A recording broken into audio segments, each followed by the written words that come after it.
ನಮಸ್ಕಾರ. ವಿಡಿಯೋ ನೋಡುವಂತ ಎಲ್ಲ ಆತ್ಮೀಯ ವೀಕ್ಷಕರಿಗೆ ಹಾಗೂ ನನ್ನ ಮುದ್ದು ವಿದ್ಯಾರ್ಥಿ ಬಳಗಕ್ಕೆ ಹೃದಯಪೂರ್ವಕ ಧನ್ಯವಾದಗಳನ್ನ ಹೇಳುತ್ತಾ ಇವತ್ತಿನ ವಿಡಿಯೋದಲ್ಲಿ ನಿಮಗೆ ಏನು ಹೇಳ್ಕೊಡ್ತಾ ಇದ್ದೇನೆ ಅಂದ್ರೆ, ಬಹಳಷ್ಟು ಜನ ಕೇಳ್ತಾ ಇದ್ರು, ಸರ್ ಇವತ್ತು ನಮ್ಮ ಜಿಲ್ಲೆಯಲ್ಲಿರುವಂತಹ ಸರ್ಕಾರಿ ಶಾಲೆಯಲ್ಲಿ ಇವತ್ತು ಕಂಪ್ಯೂಟರ್ ಶಿಕ್ಷಕರ ಒಂದು ನೇಮಕಾತಿ ನಡೀತಾ ಇದೆಯಾ ಅಥವಾ ಆ ಒಂದು ಪೋಸ್ಟ್ ಖಾಲಿ ಇದೆಯಾ, ಏನಾಗಿದೆ ಅನ್ನೋದನ್ನ ಸಂಪೂರ್ಣವಾಗಿ ಯಾವೆಲ್ಲ ಜಿಲ್ಲೆಯಲ್ಲಿ ಇವತ್ತು 2026-27ನೇ ಸಾಲಿನಲ್ಲಿ ಇವತ್ತು ಸುಮಾರು 956 ಶಾಲೆಗಳಲ್ಲಿ ಕಂಪ್ಯೂಟರ್ ಆಪರೇಟರ್ ಮತ್ತು ಭದ್ರತಾ ಸಿಬ್ಬಂದಿಯನ್ನು ನೇಮಿಸಿಕೊಳ್ಳುವ ಕುರಿತು ಅಂತೇಳಿ ಇವತ್ತು ಸರ್ಕಾರದವರು ಕೂಡ ಆದೇಶ ಮಾಡಿರುವಂತದ್ದು. ಜೊತೆಗೆ ಇವತ್ತು ಸುಮಾರು 1800 ಶಾಲೆಗಳಲ್ಲಿ ಇವತ್ತು AI ಶಿಕ್ಷಕರನ್ನ ನೇಮಕಾತಿಯನ್ನ ಮಾಡ್ಕೋತಾ ಇದ್ದಾರೆ. ಅಂದ್ರೆ AI ಅಂದ್ರೆ ಕಂಪ್ಯೂಟರ್ ಆಧಾರಿತ ಶಿಕ್ಷಣ ತರಬೇತಿಯನ್ನ ಕೊಡ್ಲಿಕ್ಕೆ ಸರ್ಕಾರಿ ಶಾಲೆಗಳಲ್ಲಿ ಇವತ್ತು ನೇಮಕಾತಿಯನ್ನ ಮಾಡ್ಕೋತಾ ಇದ್ದಾರೆ. ಹಾಗಾದ್ರೆ ಆ ಒಂದು ಸರ್ಕಾರಿ ಶಾಲೆಗಳಲ್ಲಿ ಯಾವೆಲ್ಲ ಸರ್ಕಾರಿ ಶಾಲೆಗಳಲ್ಲಿ ಇವತ್ತು ನೇಮಕಾತಿಯನ್ನ ಮಾಡ್ಕೋತಾ ಇದ್ದಾರೆ ಅನ್ನುವಂತ ಮಾಹಿತಿ, ಜೊತೆಗೆ ಯಾರೆಲ್ಲ ಅದಕ್ಕೆ ಅರ್ಜಿಯನ್ನ ಸಲ್ಲಿಸಬಹುದು, ಏನೆಲ್ಲ ದಾಖಲೆಗಳು ಬೇಕಾಗುತ್ತೆ. ಯಾಕಂದ್ರೆ ಮನೆಯಲ್ಲಿ ಎಲ್ಲರೂ ಕೂಡ ಕಂಪ್ಯೂಟರ್ ಕಲ್ತಿರ್ತೀವಿ, ಮತ್ತೆ ಕೆಲಸದಿಂದ ನಾವು ವಂಚನೆಯಾಗಿ ಮನೆಯಲ್ಲೇ ಕೂತ್ಕೊಂಡು ಅಲ್ಲಿ ಇಲ್ಲಿ ಕೆಲಸ ಮಾಡ್ತಿರ್ತೀವಿ. ಇವತ್ತು ನಿಮ್ಮ ಊರಿನಲ್ಲಿ ಇರುವಂತಹ ಸರ್ಕಾರಿ ಶಾಲೆಯಲ್ಲಿ ನೀವೇನ್ ಮಾಡಬಹುದು, ಒಂದು ಕೆಲಸವನ್ನ ಮಾಡಬಹುದು, ಅಂದ್ರೆ ಕಂಪ್ಯೂಟರ್ ಆಪರೇಟರ್ ಆಗಿ ಕೆಲಸವನ್ನ ಮಾಡಬಹುದು. ಅದಕ್ಕೆ ಯಾವ ರೀತಿಯಾಗಿ ಅರ್ಜಿಯನ್ನ ಸಲ್ಲಿಸಬೇಕು, ಆ ಒಂದು ನೋಟಿಫಿಕೇಶನ್ ವನ್ನ ಯಾವ ರೀತಿಯಾಗಿ ನಾವು ತಗೋಬೇಕು ನೋಡ್ಬೇಕು ಅನ್ನುವಂತ ಮಾಹಿತಿಯನ್ನ ನೋಡೋದಾದ್ರೆ, ಮೊದಲಿಗೆ ನಿಮ್ಮ ಕಂಪ್ಯೂಟರ್ ಅಥವಾ ಮೊಬೈಲ್ ಫೋನ್ ನಲ್ಲಿ ಇರುವಂತಹ ಗೂಗಲ್ ಕ್ರೋಮ್ ಓಪನ್ ಮಾಡಿಕೊಂಡು ಇಲ್ಲಿ ನೀವೇನ್ ಮಾಡಬೇಕು, ಸಮಗ್ರ ಶಿಕ್ಷಣ ಇಲಾಖೆ ಅಂತೇಳಿ SSK-Karnataka.gov.in ಅಂತ ಸರ್ಚ್ ಮಾಡ್ಕೊಂಡ್ರೆ ಸಂಪೂರ್ಣವಾಗಿ ಸಮಗ್ರ ಶಿಕ್ಷಣ ಇಲಾಖೆ ಒಂದು ವೆಬ್ಸೈಟ್ ಕೂಡ ನಮಗೆ ಈ ರೀತಿಯಾಗಿ ಓಪನ್ ಆಗುತ್ತೆ. ಓಪನ್ ಆದ ನಂತರ ಇವತ್ತು ಏನೆಲ್ಲ ಸರ್ಕಾರದ ಒಂದು ಅಧಿಸೂಚನೆಗಳು ಅಂದ್ರೆ ಸುತ್ತೋಲೆಗಳನ್ನ ನಾವು ನೋಡಿ ಇವತ್ತು ಅರ್ಜಿಯನ್ನ ಸಲ್ಲಿಸಬೇಕಾಗಿದೆ ಸರ್ ಅಂದ್ರೆ ನಾವೇನ್ ಮಾಡ್ಬೇಕು, ಕೆಳಗಡೆ ಬಂದು ಇಲ್ಲಿಂದ ಸರ್ಕ್ಯುಲರ್ ಅಂತ ಇದ್ದಿರತ್ತೆ, ಹೌದಾ, ಇದರ ಮೇಲೆ ನೀವು ಕ್ಲಿಕ್ ಅನ್ನ ಮಾಡ್ಕೊಂಡಾಗ ಸಂಪೂರ್ಣವಾಗಿ ಇವತ್ತು ಸಮಗ್ರ ಶಿಕ್ಷಣ ಇಲಾಖೆಯಲ್ಲಿ ಬಂದಿರುವಂತಹ ಅಧಿಸೂಚನೆಗಳನ್ನ ಸಂಪೂರ್ಣವಾಗಿ ನೋಡಬಹುದು. ನಾವು ಕೆಳಗಡೆ ಬರಬೇಕಾಗಿದೆ. ಸಂಪೂರ್ಣವಾಗಿ ಕೆಳಗಡೆ ಬಂದಾಗ ಇವತ್ತು ಯಾವುದು 7ನೇ ತಿಂಗಳಲ್ಲಿ 21 ಅಥವಾ 27ನೇ ತಾರೀಕಿನಲ್ಲಿ ಮಾಡಿರುವಂತಹ ಒಂದು ಆದೇಶವನ್ನ ನಿಮಗೆ ಸಂಪೂರ್ಣವಾಗಿ ತೋರಿಸ್ಕೊಡ್ತೀನಿ. ಓಕೆ, 29/7/2026ಕ್ಕೆ ಮಾಡಿರುವಂತಹ ಸ್ಕಿಲ್ ಎಜುಕೇಶನ್ ಡಿಪಾರ್ಟ್ಮೆಂಟ್ ದಿಂದ ಬಂದಿರುವಂತಹ ಅಧಿಸೂಚನೆಯನ್ನ ನಾವು ನೋಡೋದಾದ್ರೆ ಇಲ್ಲಿ ಸರ್ಕಾರದ ಒಂದು ಅಧಿಸೂಚನೆ ಕೂಡ ಕೊಟ್ಟಿರ್ತಾರೆ. ಜೊತೆಗೆ ಕೆಳಗಡೆ ನಾವು ನೋಡಿದಾಗ ಇವತ್ತು AI ಗೆಸ್ಟ್ ಟೀಚರ್ ಗಳನ್ನ ನೇಮಕಾತಿ ಮಾಡುವಂತಹ ಸ್ಕೂಲ್ ಅಲ್ಲಿ ಏನೆಲ್ಲ ನೀವು ಕ್ರಮಗಳನ್ನ ತಗೋಬೇಕು ಅನ್ನುವಂತಹ ವಿಧಾನ ಆಗಿರ್ಬೋದು, ಮತ್ತೆ ಇದ್ರ ಜೊತೆಗೆ ಎಲ್ಲ ನೋಟಿಫಿಕೇಶನ್ ಗಳನ್ನ ನಾವು ನೋಡ್ತೀವಿ. ಇಲ್ಲಿ ನೋಡಬಹುದು, ಇಲ್ಲಿನೂ ಕೂಡ 2026-27ನೇ ಸಾಲಿನಲ್ಲಿ ಇವತ್ತು ಸುಮಾರು 956 ಶಾಲೆಗಳಲ್ಲಿ ಇವತ್ತು ಕಂಪ್ಯೂಟರ್ ಆಪರೇಟರ್ ಮತ್ತೆ ಕಂಪ್ಯೂಟರ್ ಒಂದು ಕಲಿಸುವಂತ ಶಿಕ್ಷಕರ ನೇಮಕಾತಿ ಆಗಿರ್ಬೋದು, ಭದ್ರತಾ ಸಿಬ್ಬಂದಿ ನೇಮಿಸಿಕೊಳ್ಳುವ ಕುರಿತು ಅಂತೇಳಿ ಆದೇಶವನ್ನ ಮಾಡಿರುವಂತದ್ದು. ಹಾಗಾದ್ರೆ ನಾವು ಮೊದಲಿಗೆ ಈ ಒಂದು ಸರ್ಕ್ಯುಲೇಷನ್ ನೋಡಿದಾಗ ಇದರ ಮೇಲೆ ಕ್ಲಿಕ್ ಅನ್ನ ಮಾಡ್ಕೊಂಡ್ರೆ ಸಂಪೂರ್ಣವಾಗಿರುವಂತಹ ಇಲ್ಲಿ ಒಂದು ನೋಟಿಫಿಕೇಶನ್ ಕೂಡ ನಿಮಗೆ ನೋಡ್ಲಿಕ್ಕೆ ಸಿಗುತ್ತೆ. ಅಂದ್ರೆ ಯಾವೆಲ್ಲ ಪ್ರಸ್ತುತದಲ್ಲಿರುವಂತಹ ಯಾವೆಲ್ಲ ಶಾಲೆಗಳಲ್ಲಿ ಈ ಒಂದು ನೇಮಕಾತಿ ನಡೀತಾ ಇದೆ, ಈ ಒಂದು ನೇಮಕಾತಿಗೆ ಎಷ್ಟು ಸಂಬಳ ಕೊಡ್ತಾರೆ, ಎಲ್ಲವನ್ನು ಕೂಡ ನೀವು ಸಂಪೂರ್ಣವಾಗಿ ಇಲ್ಲಿಂದ ನೋಡಬಹುದು. ಅಂದ್ರೆ ಶಾಲೆಗಳಲ್ಲಿ ಇವತ್ತು ದಾಖಲಾತಿ ಮತ್ತೆ ಹಾಜರಾತಿಯನ್ನ ನಿರ್ವಹಣೆ ಮಾಡಲಿಕ್ಕೆ ಅಂದ್ರೆ ಸ್ಟೂಡೆಂಟ್ ಡಾಟಾ ಮ್ಯಾನೇಜ್ಮೆಂಟ್ ಅಸಿಸ್ಟೆಂಟ್ ಆಗಿ ಕೆಲಸ ಮಾಡಲಿಕ್ಕೆ ನೇಮಕಾತಿಯನ್ನ ಮಾಡ್ಕೋತಾ ಇದ್ದಾರೆ. ವಿದ್ಯಾರ್ಥಿಗಳ ದಾಖಲಾತಿ ಆಗಿರ್ಬೋದು, ಹಾಜರಾತಿ ಆಗಿರ್ಬೋದು, ಪ್ರತಿ ತಿಂಗಳಿಗೆ ನಿಮಗೆ 10,000 ರೂಪಾಯಿ ವೇತನವನ್ನ 10 ತಿಂಗಳ ಅವಧಿಗೆ ಗೌರವ ಧನವನ್ನ ಸಂಪೂರ್ಣವಾಗಿ ಕೊಡ್ತಾರೆ. ಒಂದೇ ವರ್ಷ ಅಂತ ಇರಲ್ಲ, ಅದು ಪ್ರತಿ ವರ್ಷನೂ ಕೂಡ ನಿಮಗೆ ಅಪ್ಡೇಟ್ ಅನ್ನ ಮಾಡ್ಕೊಂಡು ಮುಂದುವರಿಸಿಕೊಂಡು ಹೋಗ್ಲಿಕ್ಕೂ ಕೂಡ ಅವಕಾಶ ಇದ್ದಿರುತ್ತೆ. 10 ತಿಂಗಳಂತ ಹೇಳಿರ್ತಾರೆ, ಆಮೇಲೆ ನೀವು ಕೂಡ ಕಂಟಿನ್ಯೂ ಮಾಡಬಹುದು. ಓಕೆನಾ. ಇಲ್ಲಿ ಏನ್ ಹೇಳ್ಕೊಡ್ತಾರೆ ಅಂದ್ರೆ, ವಿದ್ಯಾರ್ಥಿಗಳ ದಾಖಲಾತಿ, ಹಾಜರಾತಿ, ಶೈಕ್ಷಣಿಕ ಸಾಧನೆ ಮತ್ತು ಇತರೆ ಕೆಲಸಗಳನ್ನ ನೀವು ಮಾಡುವಂತಹ ವಿಧಾನಗಳನ್ನ ಗೊತ್ತಿರಬೇಕು. ಜೊತೆಗೆ MSR ವ್ಯವಸ್ಥೆ ಮಾಹಿತಿಯನ್ನು ಕೂಡ ನೀವು ಒಂದು ಗೊತ್ತಿರಬೇಕಾಗತ್ತೆ. ಇವೆಲ್ಲವನ್ನು ಕೂಡ ನೀವು ನೋಡ್ಕೊಂಡು ಕೆಲಸವನ್ನ ಮಾಡಬೇಕಾಗತ್ತೆ. ಇಲ್ಲಿ ನಿಮ್ಗೆ ಯಾರು ಆಯ್ಕೆಯನ್ನ ಮಾಡ್ಕೋತಾರ ಅಂದ್ರೆ, ನಿಮ್ಮ ಶಾಲೆಯಲ್ಲಿ ಇರುವಂತಹ SDM ಅಧ್ಯಕ್ಷರಾಗಿರ್ಬೋದು, BO ಕಮಿಟಿ ಆಗಿರ್ಬೋದು, ಪ್ರಾಚಾರ್ಯರು ಅಥವಾ ಪ್ರಾಂಶುಪಾಲರು ಕೂಡ ಈ ಒಂದು ಅಭ್ಯರ್ಥಿಯನ್ನ ಆಯ್ಕೆ ಮಾಡಲಿಕ್ಕೆ ಅವಕಾಶವನ್ನ ಅವ್ರ ಕೈಯಲ್ಲೇ ಕೊಟ್ಟಿರ್ತಾರೆ. ಇದಕ್ಕೆ ಯಾವುದೇ ರೀತಿಯಿಂದ ಎಕ್ಸಾಮ್ ಆಗಿರುವುದಿಲ್ಲ, ಇದಕ್ಕೆ ಇಂಟರ್ವ್ಯೂ ಕೂಡ ಇರುವುದಿಲ್ಲ. ಜಸ್ಟ್ ನಿಮಗೆ ಕಂಪ್ಯೂಟರ್ ಅಪ್ಲಿಕೇಶನ್ ನಲ್ಲಿ ಪದವಿ ವಿದ್ಯಾರ್ಥಿ ಹೊಂದಿರಬೇಕು ಅಂತ ಹೇಳ್ತಾರೆ.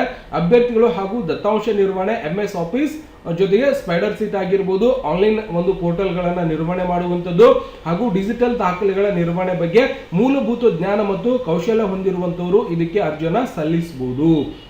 ಅಂದ್ರೆ ಪ್ರತಿಯೊಂದು ಶಾಲೆಗಳಲ್ಲಿ ಇವತ್ತು UDIS ಪ್ಲಸ್ ಆಗಿರಬಹುದು, SATS ಆಗಿರಬಹುದು, LBS ಅಂಶಗಳಾಗಿರ್ಬೋದು ಶಾಲೆಯಲ್ಲಿ ಕೆಲಸ ಮಾಡಲಿಕ್ಕೆ ನಿಮಗೆ ಅವಕಾಶವನ್ನ ಕಲ್ಪಿಸಿಕೊಟ್ಟಿದ್ದಾರೆ. ದಯವಿಟ್ಟು ಡೇಟಾ ಎಂಟ್ರಿ ಆಪರೇಟರ್ ಆಗಬೇಕಾಗಿತ್ತು ಅಂದ್ರೆ ಇದಕ್ಕೇನು ಬಹಳಷ್ಟು ಶಾಲೆ ಕಲ್ತಿರ್ಬೇಕಂತೇನಿಲ್ಲ. ಜಸ್ಟ್ ನೀವು ಕಂಪ್ಯೂಟರ್ ಕಲ್ತು ಡಿಗ್ರಿ ಕಲ್ತಿದ್ರೆ ಸಾಕು, ಅಥವಾ PUC ಕಲ್ತವ್ರಿಗೂ ಕೂಡ ಅವಕಾಶ ಇದ್ದಿರುತ್ತೆ. ದಯವಿಟ್ಟು ಹತ್ತಿರದಲ್ಲಿರುವಂತಹ BO ಆಫೀಸ್ಗೆ ಭೇಟಿ ಕೊಟ್ಟು ನೀವು ಮಾಹಿತಿಯನ್ನು ಪಡೆದುಕೊಂಡು ಆಗಸ್ಟ್ 15ರ ಒಳಗಾಗಿ ನೀವೇನ್ ಮಾಡಬೇಕು, ಅರ್ಜಿಯನ್ನ ಸಲ್ಲಿಸಬೇಕು. ಓಕೆನಾ. ಈ ಒಂದು ಅರ್ಜಿಯನ್ನ ಆಗಸ್ಟ್ 15ನೇ ತಾರೀಕಿನಲ್ಲಿ ನೀವು ಅರ್ಜಿಯನ್ನ ಸಲ್ಲಿಸಬೇಕಾಗತ್ತೆ. ಜೊತೆಗೆ ಇಲ್ಲಿ computer with computer course certificate ಕೂಡ ನಿಮ್ಮ ಹತ್ರ ಇರಬೇಕಾಗುತ್ತೆ. ಕನಿಷ್ಠ ಅವ್ರು ಏನ್ ಹೇಳ್ಕೊಡ್ತಾರೆ ಅಂದ್ರೆ ವಿದ್ಯಾರ್ಥಿಗೆ ಅವಶ್ಯಕತೆಗಳ ಗುರುತುವಿಕೆ ಅನುಮೋದನೆ ಪಡೆಯುವುದು, ಅಧಿಸೂಚನೆ ಹೊರಡಿಸುವುದು ಹಾಗೂ ವಿದ್ಯಾರ್ಥಿಗಳ ದತ್ತಾಂಶ ನಿರ್ವಹಣಾ ಸಹಾಯಕರ ಪ್ರಕ್ರಿಯೆಯಲ್ಲಿ ಕನಿಷ್ಠ ವಿದ್ಯಾರ್ಹತೆ ಎನಿ ಡಿಗ್ರಿ ಅಂತ ಹೇಳ್ತಾರೆ. ಯಾವುದೇ ಒಂದು ಪದವಿ ಇದ್ದವರು ಇದಕ್ಕೆ ಅರ್ಜಿಯನ್ನು ಸಲ್ಲಿಸಬಹುದು. ವಿತ್ ಇದರ ಜೊತೆಗೆ ಕಂಪ್ಯೂಟರ್ ಸರ್ಟಿಫಿಕೇಟ್ ಕೂಡ ನೀವು ಯಾವುದಾದ್ರೂ ಒಂದು ಕೋರ್ಸ್ ಅನ್ನ ಕಂಪ್ಲೀಟ್ ಮಾಡಿ ಇರಬೇಕು ಅಂತ ಹೇಳ್ತಾರೆ. ಅಂದ್ರೆ ಇದಕ್ಕೆ PGDCA ಕೋರ್ಸ್ ಮಾಡಿದರೆ ಬಹಳಷ್ಟು ಅನುಕೂಲ ಆಗುತ್ತೆ.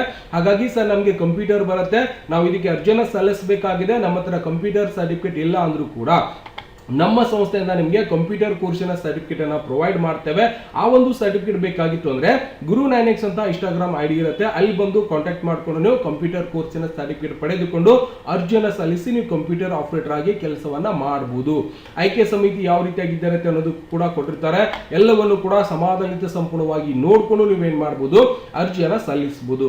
ಜೊತೆಗೆ ಭದ್ರತಾ ಸಿಬ್ಬಂದಿ ಸೆಕ್ಯೂರಿಟಿ ಸ್ಟಾಫ್ ಕೂಡ ಅಲ್ಲಿ ನೇಮಕಾತಿಯನ್ನ ಮಾಡ್ಕೋತಾ ಇದ್ದಾರೆ. ಅದನ್ನು ಕೂಡ ನೀವು ಅರ್ಜಿಯನ್ನ ಸಲ್ಲಿಸಲಿಕ್ಕೆ ಅವಕಾಶ ಇದ್ದಿರುತ್ತೆ.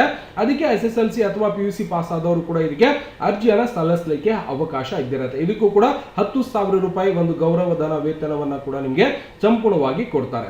ಇದಕ್ಕೂ ಕೂಡ ಆಗಸ್ಟ್ 15ನೇ ತಾರೀಕಿನಲ್ಲಿ ನೀವೇನ್ ಮಾಡ್ಬೇಕಪ್ಪ ಅಂದ್ರೆ ಅರ್ಜಿಯನ್ನು ಸಲ್ಲಿಸಬೇಕು. ಇದಕ್ಕೆ ಕೇವಲ 10ನೇ ತರಗತಿ ಉತ್ತೀರ್ಣ ಆದವರು ಇದಕ್ಕೆ ಅರ್ಜಿಯನ್ನು ಸಲ್ಲಿಸಲಿಕ್ಕೆ ಅವಕಾಶ ಇದ್ದಿರುತ್ತೆ. ಗೊತ್ತಾಗ್ತಿದೆಯಾ? ಇದು LKG ಇಂದ 12ನೇ ತರಗತಿವರೆಗೆ ಬರುವ ಎಲ್ಲ ಹಂತದ ಶಾಲೆಗಳಲ್ಲಿ ಕಾರ್ಯನಿರ್ವಹಿಸಲಿದ್ದು ಅಂತೇಳಿ ಕೂಡ ಸಂಪೂರ್ಣವಾಗಿ ಹೇಳ್ಕೊಡ್ತಾ ಇದ್ದಾರೆ. ಇವೆಲ್ಲವನ್ನು ಕೂಡ ಸಮಾಧಾನದಿಂದ ಓದ್ಕೊಂಡು ನೀವು ಅರ್ಜಿಯನ್ನು ಸಲ್ಲಿಸಬೇಕಾಗುತ್ತೆ. ಮತ್ತೆ ಇದರ ಜೊತೆಗೆ ಇನ್ನೊಂದೇನಪ್ಪಾ ಅಂದ್ರೆ ಕಂಪ್ಯೂಟರ್ ಆಪರೇಟರ್ ಆಯಿತು, ಕಂಪ್ಯೂಟರ್ ಶಿಕ್ಷಕರಾಗಿ ಕೂಡ ನೇಮಕಾತಿಯನ್ನ ಮಾಡ್ಕೋತಾ ಇದ್ದಾರೆ. ಅದಕ್ಕೆ ಯಾವ ರೀತಿಯಾಗಿ ಅರ್ಜಿಯನ್ನ ಸಲ್ಲಿಸಬೇಕು, ಜೊತೆಗೆ ಯಾವೆಲ್ಲ ಶಾಲೆಗಳಲ್ಲಿ ಇವತ್ತು ಕಂಪ್ಯೂಟರ್ ಶಿಕ್ಷಕರನ್ನ ನೇಮಕಾತಿ ಮಾಡ್ಕೋತಾ ಇದ್ದಾರೆ ಸರ್ ಅನ್ನೋದನ್ನ ನಾವು ನೋಡಿದಾಗ ಇಲ್ಲಿ ಆ ಒಂದು ಸುತ್ತೋಲೆಯನ್ನ ನಾವು ನೋಡಿದಾಗ ಇಲ್ಲಿ ನೋಡ್ತಾ ಇದೀವಿ. ಈ ಒಂದು ನೋಟಿಫಿಕೇಶನ್ ಮೇಲೆ ನೀವು ಕ್ಲಿಕ್ ಅನ್ನ ಮಾಡ್ಕೊಂಡ್ರೆ ಈ ಒಂದು ಸಮಗ್ರ ಕರ್ನಾಟಕದಲ್ಲಿರುವಂತಹ ಎಲ್ಲಾ ಶಾಲೆಗಳ ಒಂದು ಮಾಹಿತಿ ಕೂಡ ಸಿಗುತ್ತೆ. ಯಾವೆಲ್ಲ ಶಾಲೆಗಳಲ್ಲಿ ಇವತ್ತು ಕೃತಕ ಬುದ್ಧಿಮತ್ತೆ AI ಅತಿಥಿ ಶಿಕ್ಷಕರ ನೇಮಕಾತಿಯನ್ನ ಮಾಡ್ಕೋತಾ ಇದ್ದಾರೆ ಅನ್ನುವಂಥದ್ದು ಕೂಡ ನಾವು ಸಂಪೂರ್ಣವಾಗಿ ನೋಡಬಹುದು. ಓಕೆನಾ? ಸುತ್ತೋಲೆ ಕೂಡ ನೋಡ್ತಾ ಇದೀವಿ, ದಿನಾಂಕ ಕೂಡ ನೋಡ್ತಾ ಇದೀವಿ. ಹಾಗೆ ನಾವು ಕೆಳಗಡೆ ಬಂದಾಗ ಇಲ್ಲಿ ಸಂಪೂರ್ಣವಾಗಿ ಎಲ್ಲ ತರದ ಒಂದು ಮಾಹಿತಿ ಕೂಡ ಸಂಪೂರ್ಣವಾಗಿ ಕೊಟ್ಟಿರ್ತಾರೆ. ಎಷ್ಟು ಶಾಲೆಗಳಲ್ಲಿ ನೇಮಕಾತಿಯನ್ನ ಮಾಡ್ಕೋತಾ ಇದ್ದಾರೆ, ಸುಮಾರು 1180 ಶಾಲೆಗಳಲ್ಲಿ ಒಂದು ಸರ್ಕಾರಿ ಪ್ರೌಢ ಶಾಲೆಗಳಲ್ಲಿ ಈ ಒಂದು ನೇಮಕಾತಿಯನ್ನ ಮಾಡ್ಕೋತಾ ಇದ್ದಾರೆ. ಅವರಿಗೆ ಪ್ರತಿ ತಿಂಗಳಿಗೆ ಗೌರವಧನ 20,000 ರೂಪಾಯಿ ವೇತನವನ್ನ ಕೊಡ್ತಾರೆ. ಇದಕ್ಕೆ ಆಯ್ಕೆ ಸಮಿತಿ SDMC ಅಧ್ಯಕ್ಷರಾಗಿ ಒಂದು ಅಧ್ಯಕ್ಷತೆಯಲ್ಲೇ ನಿಮ್ಮ ಊರಿನಲ್ಲಿರುವಂತಹ SDMC ಅಧ್ಯಕ್ಷರ ಅವರ ಒಂದು ಅಧ್ಯಕ್ಷತೆಯಲ್ಲೇ ಈ ಒಂದು ಆಯ್ಕೆಯನ್ನ ಸಂಪೂರ್ಣವಾಗಿ ಮಾಡ್ತಾರೆ. ಜೊತೆಗೆ ಆಯ್ಕೆ ಸಮಿತಿ ಒಂದು ಕೂಡ ಇದ್ದಿರುತ್ತೆ. ಅದಾದ ನಂತರ ನಿಮ್ಮ ಒಂದು AI ಶಿಕ್ಷಕರು ಅಂದ್ರೆ ಗೆಸ್ಟ್ ಟೀಚರ್, ಕಂಪ್ಯೂಟರ್ ಟೀಚರ್ ಆಗಿ ಕೆಲಸ ಮಾಡಬೇಕು ಅಂದ್ರೆ ಏನೆಲ್ಲ ಕ್ವಾಲಿಫಿಕೇಶನ್ ಇರಬೇಕು ಅಂತೇಳಿ ನಾವು ನೋಡಿದಾಗ ಇಲ್ಲಿ diploma in computer science information technology ಮುಗಿಸಿರ್ಬೇಕು. ಒಂದು ವೇಳೆ bachelor degree computer application computer science information technology BCA ಅಥವಾ BSc computer science BSc information technology ಮತ್ತೆ ಇನ್ನೊಂದೇನಪ್ಪಾ ಅಂದ್ರೆ ಎಲ್ಲವನ್ನು ಕೂಡ ಕಲ್ತಿದೀವಿ ಸರ್, ಇದರಲ್ಲಿ ಒಂದು ಡಿಗ್ರಿ ನನ್ ಬರುತ್ತೆ ಅಂದ್ರೂ ಕೂಡ ಇದಕ್ಕೆ ಕಂಪ್ಯೂಟರ್ ಕೋರ್ಸಿನ ಸರ್ಟಿಫಿಕೇಟ್ ಕೂಡ ಬೇಕಾಗುತ್ತೆ. ಇದು ತಲೆಗೆ ಇಟ್ಕೊಡಿ. ಕಂಪ್ಯೂಟರ್ ಶಿಕ್ಷಕರಾಗಿ ನೀವು ಕೆಲಸಕ್ಕೆ ಹೋಗಾಕತ್ತೀರಂದ್ರೆ ನಿಮ್ಮ ಹತ್ರ ಕಂಪ್ಯೂಟರ್ ಸರ್ಟಿಫಿಕೇಟ್ ಇರಲೇಬೇಕಾಗ್ತದೆ. ಸರ್ ನಾವು ಕಂಪ್ಯೂಟರ್ ಬರ್ತಾ ಇದ್ರಿ, ನಾನು BCA ಮುಗಿಸಿದ್ದೀನಿ, BSc ಮುಗಿಸಿದ್ದೀನಿ, ನಾನು ಅರ್ಜಿಯನ್ನು ಸಲ್ಲಿಸಬೇಕಾಗಿದೆ ಸರ್ ಅಂದ್ರೆ ನಿಮ್ಮ ಹತ್ರ ಕಂಪ್ಯೂಟರ್ ಸರ್ಟಿಫಿಕೇಟ್ ಇಲ್ಲ ಅಂದ್ರೆ ನಮ್ಮ ಸಂಸ್ಥೆಯಿಂದ ಗುರು 9x ಇನ್ಸ್ಟಾಗ್ರಾಮ್ ಐಡಿಯಿಂದ ನೀವು ಬಂದು ಅಲ್ಲಿ ಮೆಸೇಜ್ ಅನ್ನ ಮಾಡಿದ್ರೆ ಎಲ್ಲವನ್ನು ಕೂಡ ಅಂದ್ರೆ ಕಂಡೀಷನ್ಗಳು ಕೂಡ ಕೆಲವೊಂದು ಅಪ್ಲೈ ಆಗಿರುತ್ತೆ. ಓಕೆ, ಅಲ್ಲಿ ಬಂದು ಮೆಸೇಜ್ ಮಾಡಿ ನೀವು ಮಾಹಿತಿಯನ್ನು ಪಡೆದುಕೊಂಡು ಕಂಪ್ಯೂಟರ್ ಕೋರ್ಸಿನ ಸರ್ಟಿಫಿಕೇಟ್ ಕೂಡ ನೀವು ಸಂಪೂರ್ಣವಾಗಿ ಪಡೀಲಿಕ್ಕೆ ಅವಕಾಶ ಇದ್ದಿರುತ್ತೆ. ಯಾಕೆಂದ್ರೆ ಯೂಟ್ಯೂಬ್ ಅಲ್ಲಿ ಸಾಕಷ್ಟು ಜನ ನನ್ನ ವಿದ್ಯಾರ್ಥಿಗಳು ಕಂಪ್ಯೂಟರ್ ಶಿಕ್ಷಣವನ್ನ ಪಡಿತಿರ್ತಾರೆ. ಅವರಿಗೆಲ್ಲರಿಗೂ ಕೂಡ ನಾವು ಇವತ್ತು ಕಂಪ್ಯೂಟರ್ ಕೋರ್ಸಿನ ಸರ್ಟಿಫಿಕೇಟ್ ಅನ್ನ ಪ್ರೊವೈಡ್ ಮಾಡ್ತೀವಿ. ಜೊತೆಗೆ ನಿಮಗೂ ಬೇಕಾಗಿತ್ತು ಅಂದ್ರೆ ಇವತ್ತು ಅತಿಥಿ ಶಿಕ್ಷಕರಾಗಿ ಕೆಲಸವನ್ನ ಮಾಡಬೇಕಾಗಿದೆ ಸರ್, ನಮ್ಮ ಹತ್ರ ಕಂಪ್ಯೂಟರ್ ಸರ್ಟಿಫಿಕೇಟ್ ಇಲ್ಲ ಅಂದ್ರೆ PGDCA ಕೋರ್ಸಿನ ಸರ್ಟಿಫಿಕೇಟ್ ನಿಮಗೆ ನಾವು ಕೊಡ್ತೇವೆ. ದಯವಿಟ್ಟು ಗುರು 9x ಅಂತ ಇನ್ಸ್ಟಾಗ್ರಾಮ್ ಐಡಿ ಇರುತ್ತೆ, ಅಲ್ಲಿ ಬಂದು ಕಾಂಟ್ಯಾಕ್ಟ್ ಮಾಡಿ ಮಾಹಿತಿಯನ್ನು ಪಡೆದುಕೊಂಡು ನೀವು ಕಂಪ್ಯೂಟರ್ ಕೋರ್ಸಿನ ಸರ್ಟಿಫಿಕೇಟ್ ಅನ್ನ ಪಡೆಯಬಹುದು. ಕೆಲವೊಂದಿಷ್ಟು ಕಂಡೀಷನ್ಗಳು ಕೂಡ ಅದರಲ್ಲಿ ಮೆನ್ಷನ್ ಆಗಿರುತ್ತೆ. ಓಕೆನಾ? ಅದಾದ ನಂತರ ದಾಖಲೆಗಳಿಗೆ ಏನ್ ಬೇಕು, SSLC ಅಂಕಪಟ್ಟಿ, PUC ಮತ್ತೆ ಪದವಿ. ಅದಾದ ನಂತರ PGDCA ಕೋರ್ಸಿನ ಸರ್ಟಿಫಿಕೇಟ್ ಬೇಕು, ಆಧಾರ್ ಕಾರ್ಡ್, ಇತ್ತೀಚಿನ ಭಾವಚಿತ್ರ, ಬ್ಯಾಂಕ್ ಖಾತೆ ವಿವರ, ಇತರೆ ಸಂಬಂಧಿಸಿದ ದಾಖಲೆಗಳನ್ನ ತಗೊಂಡು ಹೋಗಿ ನೀವು ಎಲ್ಲಿ ಕೊಡಬೇಕಪ್ಪ ಅಂದ್ರೆ ಸರ್ಕಾರಿ ಪ್ರೌಢಶಾಲೆಗಳಲ್ಲಿ 9ನೇ ತರಗತಿಯಲ್ಲಿ ತೃತೀಯ ಭಾಷೆಗೆ ಪರ್ಯಾಯವಾಗಿ ಕೌಶಲ್ಯ ಶಿಕ್ಷಣದಡಿಯಲ್ಲಿ ಆರ್ಟಿಫಿಷಿಯಲ್ ಇಂಟೆಲಿಜೆನ್ಸ್ ಸ್ಕಿಲ್ ಎಜುಕೇಶನ್ ಅಂತೇಳಿ ಅಂದ್ರೆ ಹಿಂದಿ ಸಬ್ಜೆಕ್ಟ್ ತೆಗ್ದಾರಲ್ಲ, ಹಾಗಾಗಿ ಈ ಒಂದು ಸಬ್ಜೆಕ್ಟ್ ಅನ್ನು ಹಾಕೊಂಡು ಆ ಒಂದು ವಿಷಯವನ್ನ ಅಲ್ಲಿ ಬೋಧನೆಯನ್ನ ಮಾಡ್ತಾರೆ. ಮತ್ತೆ ಇದರ ಜೊತೆಗೆ ಶಾಲೆಯಲ್ಲಿ ಪಾಲಿಸಬೇಕಾದ ಮಾರ್ಗಸೂಚಿಗಳು ಕೂಡ ಸಂಪೂರ್ಣವಾಗಿ ಕೊಟ್ಟಿರ್ತಾರೆ. ಏನೆಲ್ಲ ಇದ್ದಿರತ್ತೆ ಸಂಪೂರ್ಣವಾಗಿ ಓದ್ಕೋಬೇಕು. ಅದಾದ ನಂತರ ಅರ್ಜಿಯನ್ನು ಸಲ್ಲಿಸಬೇಕಾಗಿತ್ತು ಸರ್ ಅಂದ್ರೆ ಹೆಚ್ಚಿನ ಮಾಹಿತಿಗಾಗಿ ನಿಮ್ಮ ಹತ್ತಿರದಲ್ಲಿರುವಂತಹ BO ಆಫೀಸ್ಗೆ ಭೇಟಿ ಕೊಟ್ಟು ನೀವು ಮಾಹಿತಿಯನ್ನು ಪಡೆದುಕೊಂಡು ಅರ್ಜಿಯನ್ನು ಸಲ್ಲಿಸಬಹುದು. ಸರ್ ಇದಕ್ಕೆ ಅರ್ಜಿಯನ್ನು ಆಫ್ಲೈನ್ ಇದ್ದಿರುತ್ತೆ, ಯಾವುದೇ ರೀತಿಯಿಂದ ಆನ್ಲೈನ್ ಇರುವುದಿಲ್ಲ. ಆಫ್ಲೈನ್ ಅರ್ಜಿ ಇದ್ದಿರುತ್ತೆ, ಯಾರಾದರೂ ಅರ್ಜಿಯನ್ನು ಸಲ್ಲಿಸಬಹುದು. ಇವತ್ತು ಕಂಪ್ಯೂಟರ್ ಶಿಕ್ಷಕರಾಗಿ ಕೆಲಸ ಮಾಡಬಹುದು, ಕಂಪ್ಯೂಟರ್ ಆಪರೇಟರ್ ಆಗಿ ಕೂಡ ಕೆಲಸ ಮಾಡಬಹುದು. ನಿಮ್ಮ ಹತ್ತಿರದಲ್ಲಿರುವಂತಹ ಶಾಲೆಗಳ 1180 ಒಂದು ಶಾಲೆಗಳ ಒಂದು ಅಪ್ರೂವಲ್ ಆಗಿರುವಂತಹ ಶಾಲೆಗಳ ಒಂದು ಮಾಹಿತಿ ಕೂಡ ಇಲ್ಲಿ ಸಂಪೂರ್ಣವಾಗಿ ಇದ್ದಿರುತ್ತೆ. ಎಲ್ಲ ಜಿಲ್ಲೆಗಳ ಇಲ್ಲಿ ಸ್ಕೂಲ್ ಡೈಸ್ಕೋಡ್ ಆಗಿರಬಹುದು, ಶಾಲೆ ಹೆಸರು ಕೂಡ ಸಂಪೂರ್ಣವಾಗಿ ಕೊಟ್ಟಿರ್ತಾರೆ. ಇಲ್ಲಿ ಆರ್ಟಿಫಿಷಿಯಲ್ ಇಂಟೆಲಿಜೆನ್ಸ್ ಅಂದ್ರೆ AI ಕಂಪ್ಯೂಟರ್ ಶಿಕ್ಷಕರನ್ನ ನೇಮಕಾತಿಯನ್ನ ಮಾಡ್ಕೊತಾ ಇದ್ದಾರೆ. ಹೌದಾ?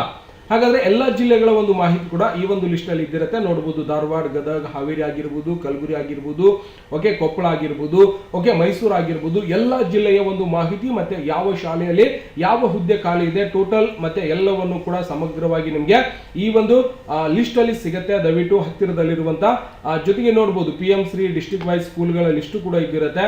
ನೀವು ಹತ್ತಿರದಲ್ಲಿರುವಂತಹ BO ಆಫೀಸ್ಗೆ ಭೇಟಿ ಕೊಟ್ಟು ಈ ರೀತಿಯಾಗಿ ನಾವು ನೋಡಿದೀವಿ ಸರ್, ದಯವಿಟ್ಟು ಅರ್ಜಿಯನ್ನು ಸಲ್ಲಿಸಬೇಕಾಗಿದೆ, ಮಾಹಿತಿಯನ್ನು ಕೊಡಿ ಅಂತ ಕೇಳ್ಕೊಂಡು ಅಲ್ಲಿ ಹೋಗಿ ನೀವು ಫಾರ್ಮ್ ಅನ್ನು ಕೊಟ್ಟು ನಿಮ್ಮ ಊರಿನ ಸರ್ಕಾರಿ ಶಾಲೆಯಲ್ಲಿ ಕಂಪ್ಯೂಟರ್ ಆಪರೇಟರ್ ಮತ್ತೆ ಕಂಪ್ಯೂಟರ್ ಟೀಚರ್ ಆಗಿ ಕೂಡ ಕೆಲಸ ಮಾಡಲಿಕ್ಕೆ ಅವಕಾಶ ಕಲ್ಪಿಸಿಕೊಟ್ಟಿರುವಂತಹ ಸರ್ಕಾರ. ಓಕೆನಾ? ದಯವಿಟ್ಟು ಹತ್ತಿರದಲ್ಲಿರುವಂತಹ ಶಾಲೆಗೆ ಹೋಗಿ ಭೇಟಿ ಕೊಟ್ಟು ಮಾಹಿತಿಯನ್ನು ಪಡೆದುಕೊಂಡು ಅರ್ಜಿಯನ್ನು ಸಲ್ಲಿಸಿ ನೀವೇನ್ ಮಾಡಬಹುದು. ಶಾಲೆಯ ಡೈಸ್ಕೋಡ್ ನಂಬರ್ ಇದ್ದಿರುತ್ತೆ, ಈ ಡೈಸ್ಕೋಡ್ ಮೇಲೆ ಯಾವ ಶಾಲೆ ಅಂತ ಗೊತ್ತಾಗುತ್ತೆ. ಓಕೆನಾ? ನಿಮ್ಮ ಶಾಲೆಯ ಹೆಸರು ಕೂಡ ಕೊಟ್ಟಿರ್ತಾರೆ. ಎಲ್ಲವನ್ನು ಕೂಡ ಸಮಾಧಾನದಿಂದ ನೋಡಿಕೊಂಡು ಆ ಒಂದು ಶಾಲೆಗೆ ಭೇಟಿ ಕೊಟ್ಟು ನಿಮ್ಮ ಹತ್ತಿರದಲ್ಲಿರುವಂತಹ ಶಾಲೆಗೆ ಭೇಟಿ ಕೊಟ್ಟು ಮಾಹಿತಿಯನ್ನು ಪಡೆದುಕೊಂಡು ನೀವು ಅರ್ಜಿಯನ್ನು ಸಂಪೂರ್ಣವಾಗಿ ಸಲ್ಲಿಸಬಹುದು. ದಯವಿಟ್ಟು ಹೇಳಿರುವಂತಹ ಮಾಹಿತಿ ಇಷ್ಟ ಆಗಿತ್ತು ಅಂದ್ರೆ ವಿಡಿಯೋ ಲೈಕ್ ಮಾಡೋದನ್ನ ಮರಿಬಾರ್ದು. ಮತ್ತೆ ಸಿಗೋಣ ಮುಂದಿನ ವಿಡಿಯೋದಲ್ಲಿ. ನಮಸ್ಕಾರ. ವಿಡಿಯೋ ನೋಡುವಂತಹ ಎಲ್ಲ ಆತ್ಮೀಯ ವೀಕ್ಷಕರಿಗೆ